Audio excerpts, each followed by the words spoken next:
அனைவருக்கும் வணக்கம். இன்று கவி காளமேகம் அவர்களை பற்றிய செய்திகளை கூற இருக்கின்றேன். கவி காளமேக புலவர் அவர்கள் கும்பகோணத்தை அடுத்துள்ள நாதன் கோவிலை சார்ந்தவர் ஆவார். சிலேடை பாடுவதில் வல்லவர்.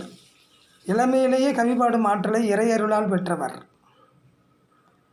மேக மழை பொழிவது போன்று அவர் கவிதைகளை பொழியக்கூடியவர். கூடவே மிகுந்த கோபமும் கொண்டவர். அப்படிப்பட்டவர் ஒரு முறை நாகப்பட்டினத்திற்கு போக வேண்டிய நிலை ஏற்பட்டிருக்கிறது. அன்றைய காலகட்டத்திலலாம் பார்த்திங்கன்னா புலவர்கள்லாம் நடந்தே தான் போவாங்க. யாரை போய் பார்க்கணுமோ அவங்கள பார்க்குறதுக்கு நடந்தே சென்று தான் போய் பார்ப்பாங்க பெரும்பாலும். அவ்வாறு காளமேக புலவர் என்ன செஞ்சாரா, நடந்தே போயிருக்கிறார். அவர் நாகப்பட்டினத்தை அடைந்த நேரத்தை பார்த்திங்கன்னா மாலை நேரமாக சூரியன் மறையிறானா. அவர் நடந்து சென்ற களைப்பு வேற, வயிற்று பசி வேற அவரை படாத பாடுபடுத்திருக்கு. அப்போ நாலாபுரமும் அங்கேயும் இங்கேயும் பார்த்துருக்காரு. அங்கே ஒரு சத்திரம் இருந்திருக்கு. அந்த சத்திரத்தினுடைய பெயர் காத்தன் சத்திரம். அன்றைய காலகட்டத்திலலாம் சத்திரத்தில் இலவசமாகவே உணவு வழங்குவார்கள். சரி, அங்கே போய் சாப்பிட்லாம் அப்படின்ட்டு அந்த சத்திரத்துக்கு போயிருக்கார். போய் தங்கியிருக்கார். நீண்ட நேரம் காத்துக்கிட்டு இருந்திருக்கார். சாப்பாடு வரும்ன்ட்டு. களைப்பு வேற, வயிற்று பசி வேற கிள்ளிருக்கு. படாத பாடுபடுத்தியிருக்க அவரை.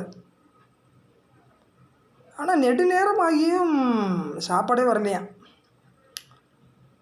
கோபமாகி போன அவர் உடனடியாக ஒரு கவிதையை பாடியிருக்கிறார். அந்த கவிதை இதுதான். கத்துங்கடல் சூழ்நாகை காத்தந்தன் சத்திரத்தில் அத்தமிக்கும் பொழுதில் அரிசி வரும், குற்றி உலையிலிட ஊரடங்கும், ஓரகப்பை அன்னம் இலையிலிட வெள்ளி எழும் என்று பாடி முடிச்சிருக்கிறார். அந்த பாடலை கேட்ட உடனேயே அந்த சத்திரத்தில் இருந்த உயர் அதிகாரி ஓடி வந்து அவர் காலில் விழுந்தானாம். வந்திருக்கிற ஒரு சாதாரண ஆள் கிடையாது, மிகப்பெரிய புலவர், ஏதாவது சபித்திர போகிறார், மிகப்பெரிய கவிஞர் அப்படிங்கிறத புரிஞ்சுக்கிட்டு கூட்டியாந்து காலில் விழுந்து மன்னிப்பு கேட்டிருக்கிறான். சரின்ட்டு கவி காளமேக புலவரும் மன்னிச்சாராம். அந்த பாடலுடைய பொருள் என்னன்னா, ஆர்ப்பரிக்கின்ற கடல் இந்த நாகப்பட்டினத்தை சூழ்ந்திருக்கிறது. அப்படிப்பட்ட நாகப்பட்டினத்தில் காத்தன் சத்திரன்னு ஒரு சத்திரம் இருக்குது. அங்கே அரிசி எப்போ வரும்னா சூரியன் மறையிற மாலை நேரத்தில் தான் வரும். அதை குற்றி தீட்டி உலையிலிடும்போது ஊரில் உள்ள மக்கள்லாம் தூங்கிடுவாங்க.